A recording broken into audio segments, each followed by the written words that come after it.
अद्वितीय है। निर्माणों में गुरुओं का निर्माण, जिनमें फूके चलती फिरती, जिनमें फूके चलती फिरती प्रतिमाओं में प्राण अद्वितीय है। निर्माणों में गुरुओं का निर्माण अद्वितीय है। निर्माणों में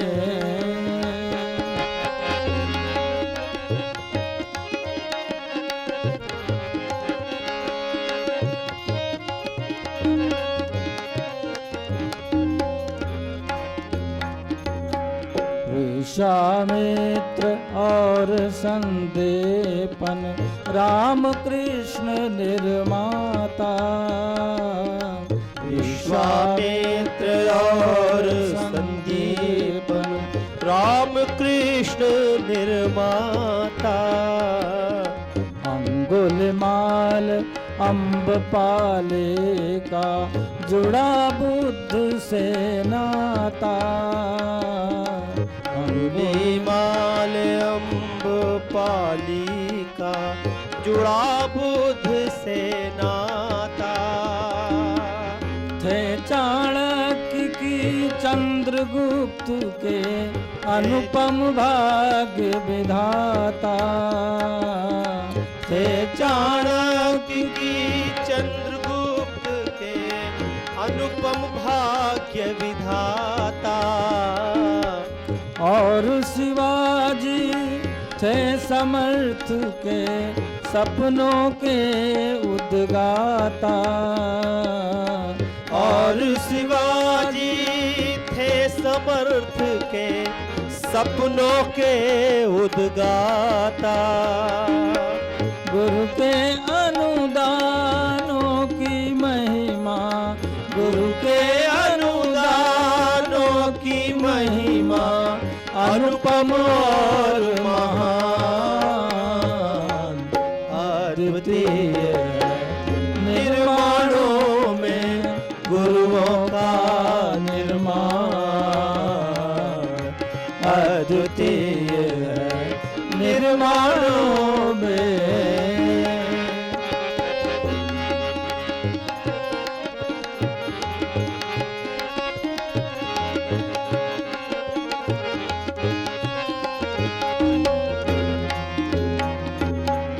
किंतु पात्रता प्रामाणिकता और समर्पण भाव।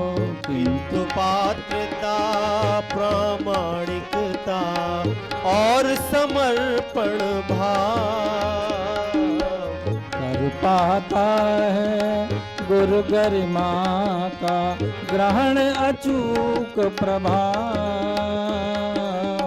कर पाता है गुरु गरिमा का गहन अचूक प्रभाव। मृदु माटी का सहज समर्पण वाला सरल स्वभाव। मृदु माटी का सहज समर्पण वाला सरल स्वभाव। कुंभकार से रहने देता नहीं दुराव छिपाव। कुंभकार से रहने देता नहीं छुपाव दुराव। तभी शिल्प को मिल पाते हैं, तभी शिल्प को मिल पाते हैं शिल्पी के वरदान अद्वितीय है। निर्माणों में गुरुओं का निर्माण अद्वितीय है। निर्माणों में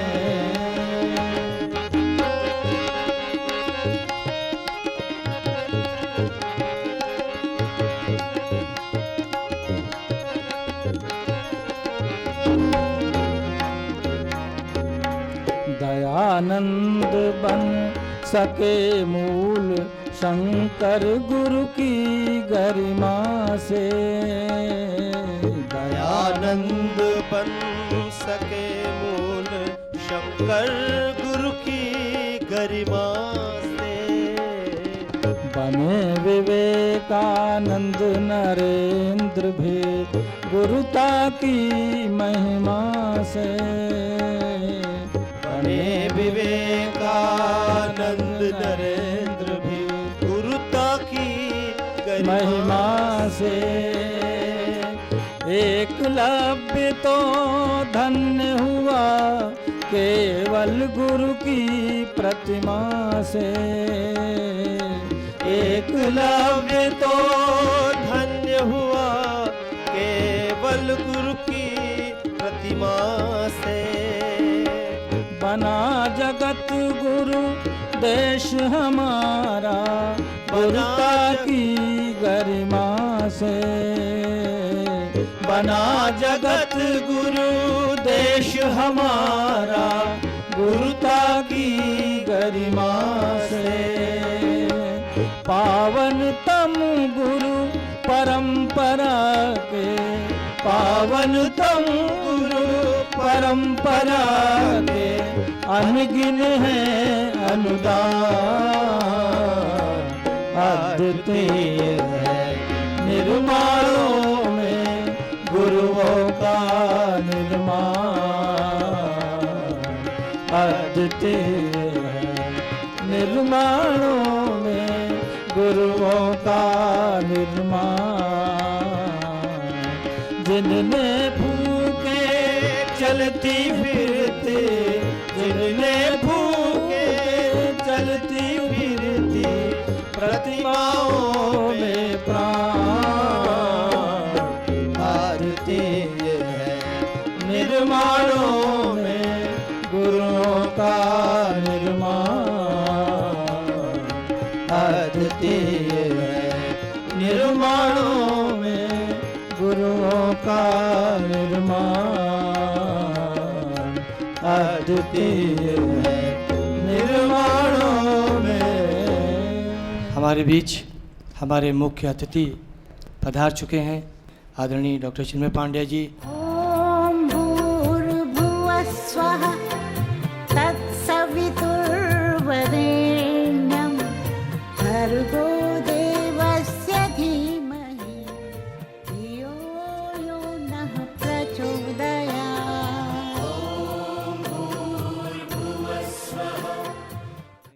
हम आदरणीय डॉक्टर चिन्मय पांडे जी से निवेदन करेंगे कि आज हम सबका मार्गदर्शन करें, हम सबको उद्बोधन देकर ऋषि सत्ता का अनुग्रह प्रदान करने की कृपा करें। डॉक्टर चिन्मय पांडे जी। परम पूज्य गुरुदेव, परम वंदनीय माता जी का ध्यान करते हुए मैं आप लोगों से प्रार्थना करूंगा कि एक बार हम लोग गायत्री मंत्र कर लें।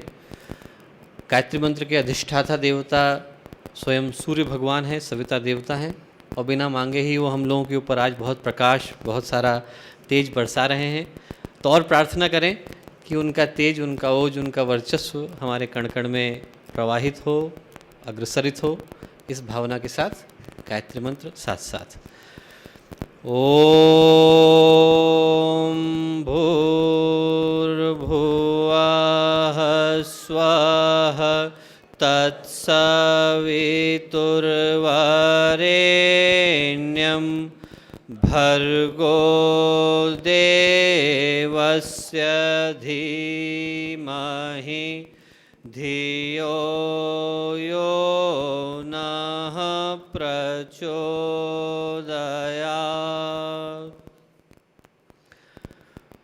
भारतीय संस्कृति ज्ञान परीक्षा के इस शिक्षक गरिमा शिविर में उत्तर प्रदेश और उत्तराखंड प्रांत से आए सभी शिक्षक भाइयों एवं बहनों, भारतीय संस्कृति ज्ञान परीक्षा प्रकोष्ठ के सभी सम्मानित वरिष्ठ कार्यकर्तागण,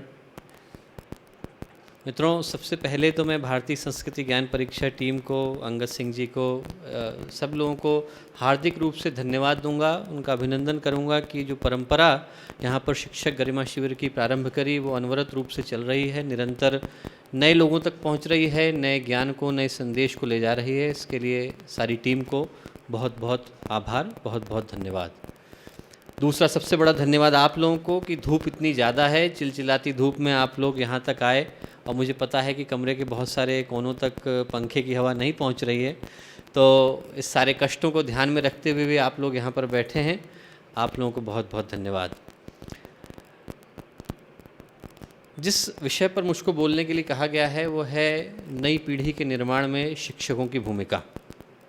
और मैं समझता हूँ कि शिक्षकों की भूमिका को तय कर लेने से पहले शिक्षा की भूमिका को तय करना बहुत आवश्यक होगा, क्योंकि जब तक प्रक्रिया में गड़बड़ी है, जब तक प्रोसेस सही नहीं हो रही, तब तक उसमें से प्रोडक्ट गलत ही निकल करके आएंगे।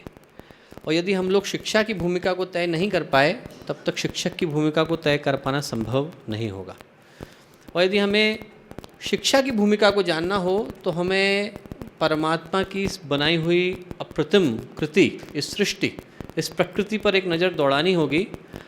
और यदि हम सृष्टि की ओर देखें, परमात्मा की बनाई हुई, भगवान की बनाई हुई इस सृष्टि को देखें, तो हम पाएंगे कि भगवान ने यहाँ पर हर छोटे से छोटे प्राणी, हर छोटे से छोटे तत्व, हर छोटे से छोटे घटक को बड़ी सोच समझ के साथ बनाया है। यहाँ पर छोटे से छोटे प्राणी की अपनी एक विशिष्ट मौलिकता है, अपनी एक यूनिक आइडेंटिटी है, अपना एक स्पेशल रिकग्निशन है। पूरी सृष्टि में कोई भी छोटी सी भी चीज़ एक ऐसी नहीं है जिसको हम कह सकते हैं कि बिना किसी काम की। चींटी को देख लीजिए आप, उसका अपना एक विशेष प्रयोजन है। मक्खी को देख लीजिए, उसका भी अपना एक विशेष प्रयोजन है। बड़े से हाथी का अपना एक प्रयोजन है, और छोटे से छोटे प्राणी का अपना एक प्रयोजन है। एक ऐसी मौलिकता जो उसे परंपरा से हट कर के एक विशिष्ट पहचान देती है, वो हर प्राणी के अंदर है। मेरे से पहले मेरे जैसा कोई नहीं हुआ और मेरे बाद मेरे जैसा कोई नहीं होगा। भगवान कभी अपने आप को रिपीट नहीं करता। नहीं तो भगवान को अच्छा लगता है, एक बार स्वामी विवेकानंद बना दिए, एक बार गुरुदेव बना दिए, एक बार महर्षि अरविंद बना दिए, अच्छे इंसान हैं, बार बार बनाए जाओ, नए प्राणियों की आवश्यकता क्या है। पर परमात्मा भी कभी अपने आप को रिपीट नहीं करता, हर व्यक्ति को एक मौलिकता दे करके भेजता है। हर एक में, हमारे अंदर, आपके अंदर एक ऐसी मौलिकता भगवान ने छिपा करके भेजी है। आपके जीवन का एक ऐसा लक्ष्य, आपके जीवन का एक ऐसा उद्देश्य, आपके जीवन का एक ऐसा एम, आपके जीवन का एक ऐसा पर्पस दे करके भेजा है जो किसी और के अंदर नहीं है। परमात्मा भी जब अभिव्यक्त होता है, डिविनिटी भी जब मैनिफेस्ट करती है, तो यदि दो लोगों के पास एक साथ अवतरित होगी तो दो विभिन्न रूपों में होगी। बुद्ध के पास आएगी, करुणा के रूप में आएगी, महावीर के पास आएगी, शांति के रूप में आएगी। परमात्मा भी जब अभिव्यक्त होते हैं तो हर व्यक्ति के अंदर मौलिक रूप में अभिव्यक्त होते हैं। और ऐसी ही एक मौलिकता मैं समझता हूँ मनुष्य के अंदर भी है। मनुष्य के अंदर जो मौलिकता है उसका नाम है संभावना, उसका नाम है पोटेंशियल, उसका नाम है पॉसिबिलिटी। मनुष्य का व्यक्तित्व कुछ ऐसा दिव्य, ऐसा विलक्षण, ऐसा अद्भुत आप कह लीजिए कि हमारे अंदर अनंत संभावनाओं का समंदर, अनंत संभावनाओं का सरोवर हमारे अंदर है। एक ही मनुष्य के अंदर से विभिन्न तरीके के व्यक्तित्व, इस रेंज से लेकर के उस रेंज तक के व्यक्तित्व मनुष्य के अंदर से निकल करके आ सकते हैं। हाथियों का जीवन देख लीजिए आप, चींटियों का जीवन देख लीजिए, इनके जीवन में संभावनाएं नहीं हैं, इनके जीवन में चॉइसेस, इनके जीवन में ऑप्शंस उपलब्ध नहीं हैं कि हम चाहें तो विवेकानंद बन जाए, और हम चाहें तो महर्षि अरविंद बन जाए, हम चाहें तो गुरुदेव बन जाए, हम चाहें तो रामकृष्ण परमहंस बन जाएं। इस तरीके की चॉइसेस जानवर को नहीं मिलती, पर इंसान को मिलती है। इंसान के पास, इंसान को यूँ कह लीजिए कि एक ऐसा विलक्षण प्राणी है जो एक साथ सौभाग्य और दुर्भाग्य दोनों नावों पर सवार है। अंतर केवल संभावनाओं का है। यदि संभावनाएं अच्छी होंगी, संभावनाएं श्रेष्ठ होंगी, तो उसी के जीवन में सौभाग्य आएगा। संभावनाएं निकृष्ट होंगी तो उसी के जीवन में दुर्भाग्य आएगा। मनुष्य के पास ये एक ऐसा विलक्षण सौभाग्य है कि संभावना ये तय करती हैं कि इस मनुष्य के जीवन में सौभाग्य का उदय होगा या ये दुर्भाग्य का चयन करेगा। संभावनाएं तय करती हैं कि हमारे जीवन का व्यक्तित्व फूल की तरह खिलेगा या मुरझाए हुए पत्ते की तरह गुमनामी के अंधेरों को प्राप्त करेगा। संभावनाएं तय करती हैं कि हमारा जीवन उत्कर्ष के पथ पर बढ़ेगा या पतन के पराभव को प्राप्त करेगा। संभावनाएं तय करती हैं, अंतर केवल संभावनाओं का है। संभावनाएं हैं, हमारे अंदर रावण बनने की संभावना भी है और राम बनने का अवसर भी। हमारे अंदर कृष्ण बनने की संभावना है और कंस बनने का अवसर भी। हमारे अंदर अंगुलीमाल बनने की संभावना है और बुद्ध बनने का अवसर भी। अंतर केवल संभावनाओं का है। एक ऐसा विचित्र संयोग है कि हमारे ही अंदर से भगवान राम निकल करके आते हैं, कृष्ण निकल करके आते हैं, बुद्ध निकल करके आते हैं, महावीर निकल करके आते हैं, गुरुदेव निकल करके आते हैं, एक से एक महापुरुष शुद्ध पुरुषों की श्रृंखला निकल करके आती है। और हमारे ही भीतर से, इंसानों के भीतर में से ही अंगुलीमाल भी निकल करके आते हैं, शिशुपाल भी निकल करके आते हैं, जरासंध भी निकल करके आते हैं और निकृष्ट लोगों की श्रृंखला निकल करके आती है। अंतर केवल इस बात का है कि हम अपने जीवन में किस उद्देश्य को अपने जीवन का लक्ष्य बनाते हैं। प्रश्न इस बात का है कि जब ये सारी संभावनाएं मौजूद हैं और यदि हम आज के समाज को देखें, आज के संसार को देखें, तो हमें हर मोड़ पर अंगुलीमाल तो खड़े नजर आते हैं पर बुद्ध कहीं देखने को नहीं मिलते। रावण और कंस विभत्सता का, अत्याचार का खेल तो खुलेआम खेलते नजर आते हैं, पर वो भुजा उठाकर प्रण करने वाले राम दिखाई नहीं पड़ते। प्रश्न इस बात का है कि यदि आज आप पतन के मार्ग पर आगे बढ़ना चाहें, पतन के अंधकार में गिरना चाहें, यदि आप अपने जीवन में बेईमानी को, बुराई को अंगीकार करना चाहें, तो समाज आपको मुफ्त में अनाचार का, अत्याचार का, व्यभिचार का कोर्स कराने को तैयार है। कोई डिग्री आपको लेने की आवश्यकता नहीं, कोई सर्टिफिकेट लेने की आवश्यकता नहीं, समाज आपको मुफ्त में ट्रेन करने को तैयार है। पर यदि आप अच्छाई के पथ पर आगे बढ़ना चाहें, धर्म के पथ पर आगे बढ़ना चाहें, न्याय के पथ पर आगे बढ़ना चाहें, मानवता के पथ पर आगे बढ़ना चाहें, करुणा, दया, इन गुणों को अपने जीवन का मार्ग बनाना चाहें, तो आप अपने आप को अकेला पाते हैं। आप बिल्कुल अकेला पाते हैं। आप पूछ करके देख लीजिए, जो लोग IAS की जॉब्स पर हों, ईमानदार जो लोग हों, उनसे पूछ करके देख लीजिए कि वो अपने आप को उस पथ पर अकेला पाते हैं। और मेरी समझ में उसका कारण सिर्फ इतना है कि हमारे जीवन की श्रेष्ठ संभावनाओं को साकार करने के लिए, हमारे जीवन में हमारे व्यक्तित्व को जिन गुणों की आवश्यकता है, हमारे को हमारे समाज से जिस समर्थन, जिस सहयोग, जिस सहकार की अपेक्षा है, वो दे पाने में हमारा समाज अभी सक्षम नहीं। समाज हमें वो रोल मॉडल नहीं दे पाता, समाज हमें वो आदर्श नहीं दे पाता, समाज हमें वो प्रोटेक्शन, वो सुरक्षा, वो मार्ग नहीं दे पाता जिसके माध्यम से हम लोग सच्चाई के पथ पर आगे बढ़ सकें। बात समाज की निकली है तो एक नज़र हमें आज के समाज पर दौड़ा लेना काफ़ी होगा। समाज को देखते हैं आप, हरिद्वार से लेकर के न्यूयॉर्क देख लीजिए, और दूर क्या जाना, आप भारत की स्थिति देख लीजिए। भारत में हम लोग दुनिया की दूसरे नंबर की आबादी लेकर के बैठे हैं, पर उसके बावजूद हर आदमी अपने आप में अकेला है, हर आदमी परेशान है, हर आदमी विक्षुब्ध है। 2 मिनट की खुशी के लिए लोग, 2 मिनट के अपनत्व के लिए, 2 मिनट की आत्मीयता के लिए लोग मारे मारे घूम रहे हैं।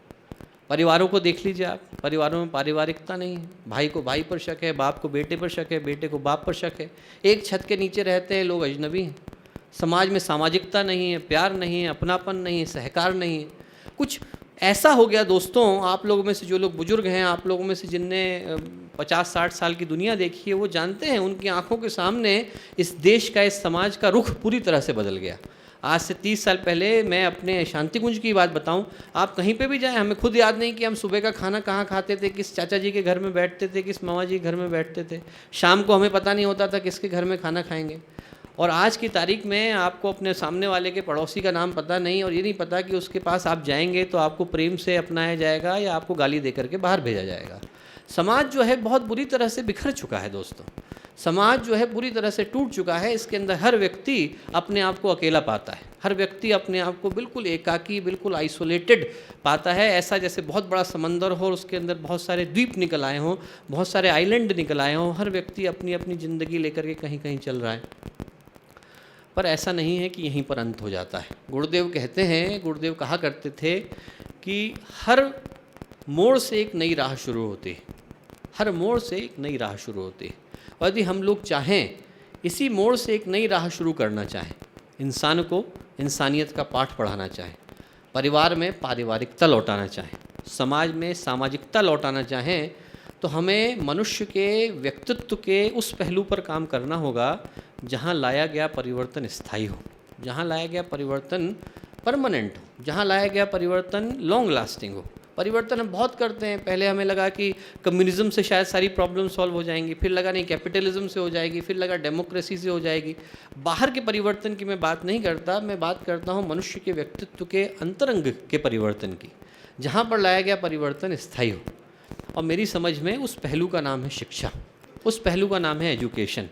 संसार का ऐसा कोई प्राणी नहीं जो कहीं ना कहीं, कभी न कभी, किसी न किसी रूप में शिक्षा ग्रहण न करता हो।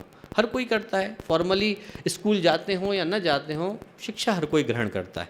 फॉर्मल एजुकेशन कह लीजिए, इनफॉर्मल कह लीजिए, पर सीखता तो हर कोई है।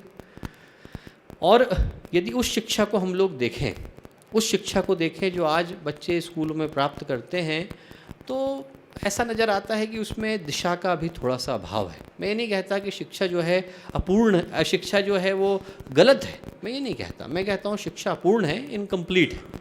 यदि हम लोग उस एक जगह पर परिवर्तन ला पाने में सक्षम हो पाए तो फिर मनुष्य का रुख बदलेगा, मनुष्य का व्यक्तित्व बदलेगा और समाज के अंदर एक स्थायी परिवर्तन आने की संभावना रहेगी। पर प्रश्न ये उठता है कि क्या सचमुच हमें शिक्षा को बदलने की आवश्यकता है, या जो मैं बोल रहा हूँ वो पूरी तरह से गलत है? यदि हमें इस प्रश्न का उत्तर जानना हो तो हमें अपने बच्चों की ओर देखना होगा। हम लोग टीचर हैं पर साथ में माँ बाप भी हैं। आज की तारीख में माँ बाप अपने बच्चों को स्कूल भेजते हैं, कॉलेज भेजते हैं, इस आशा के साथ कि वो वहाँ से अच्छी एजुकेशन लेकर के लौटेंगे।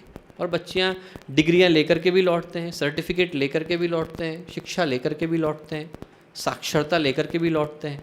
पर उसके बावजूद जब उनका जीवन ध्येयविहीन, मूल्यविहीन, संस्कार विहीन और आदर्श विहीन नज़र आता है तो हमें लगता है कि हमारी दी गई शिक्षा में कहीं कोई कमी रह गई।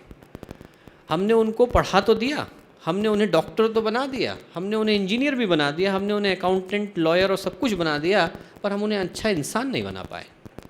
दोस्तों, एक उदाहरण मैं आपको दे करके बताता हूँ। 2-3 साल पहले की घटना है। मेरा एक दोस्त है, यहीं पर हरिद्वार में डेंटिस्ट है, उसके घर गया तो उसका बच्चा खेलता हुआ बाहर से आया और उसने बात बात में गंदी सी गाली दी तो उसको बड़ा अंदर से ग्लानि हुई कि मेरे बच्चे ने ऐसा बोला। तो उसने कहा स्कूल जाता है, वहाँ से सीख करके आ जाता है। ये तो बड़ा गलत हो गया दोस्तों। जिस स्कूल से बच्चे को नैतिकता सीखनी चाहिए थी, वहाँ से वो अनैतिकता सीख करके लौटता है। जिस स्कूल से बच्चे को अनुशासन सीखना चाहिए था, वहाँ से वो अनुशासनहीनता सीख करके लौटता है। जिस शिक्षा प्रणाली से बच्चे को हमें नैतिक और जिम्मेवार नागरिक पैदा करके देने चाहिए थे, वहाँ से उद्दंड उच्छृंखल नागरिक तैयार होकर के समाज को मिलते हैं, तो हमें लगता है हमारी दी गई शिक्षा में कोई कमी रह गई। मैं ये नहीं कहता कि इसको देने में शिक्षकों का कोई दोष है, मैं कहता हूँ शिक्षा प्रणाली का दोष है, क्योंकि हम लोग इस तरीके की चिंतन पर ध्यान ही नहीं देते कि हमें मनुष्य के व्यक्तित्व को आगे बढ़ाना है, उसे एक समग्र, उसे एक कॉम्प्रिहेंसिव रूप प्रदान करना है। यदि हमें शिक्षा का अंतर जानना हो, यदि हमें उस शिक्षा का अंतर जानना हो जिसको कि हम शिक्षा कहते हैं, जिसको कि हम विद्या कहते हैं, तो हमें 2 जगह नज़र दौड़ानी होगी। एक दृष्टि तो हमें दौड़ानी होगी अपने निकट के इतिहास पर। निकट के इतिहास पर यदि हम लोग देखें तो हम लोग पाएंगे कि पिछले 100, 200, 250 वर्षों में हम लोगों ने बहुत प्रगति करी। साइंस के क्षेत्र में, टेक्नोलॉजी के क्षेत्र में, मेडिसिन के क्षेत्र में, इकोनॉमिक्स के क्षेत्र में, ऐसा कोई क्षेत्र नहीं है जिसमें कि हम लोगों ने प्रगति न करी हो। बहुत प्रगति करी, पर जितना हम आगे बढ़े उतना ही हम अंदर कमज़ोर होते चले गए। वही विज्ञान है, वही परमाणु जिससे कि ऊर्जा बन सकती थी वो बम बनाता है। वही साइंस जिससे कि लोगों के घर खुशहाल हो सकते थे वो आतंकवाद के साधन बनाते हैं। वही टेक्नोलॉजी जिससे देशों के बीच में शांति आ सकती थी वो देशों के बीच में युद्ध कराता है। तो हमें लगता है कि हमारे अंदर हमारी दी गई शिक्षा में कहीं कोई कमी रह गई।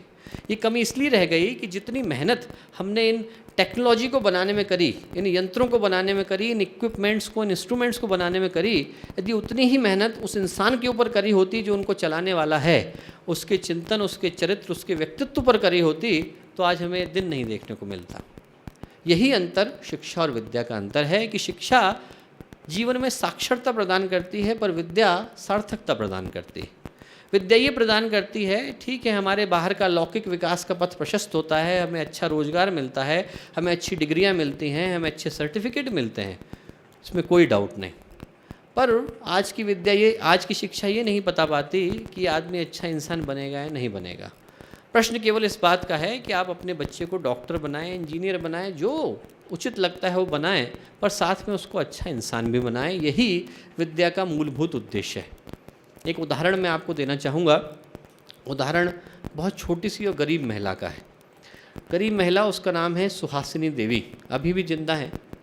करीब 1970-72 की बात होगी। सब्जी बेच करके वो गुजारा किया करती थी। बंगाल का एक छोटा सा गांव है, वहीं पर सब्जी बेचा करती थी।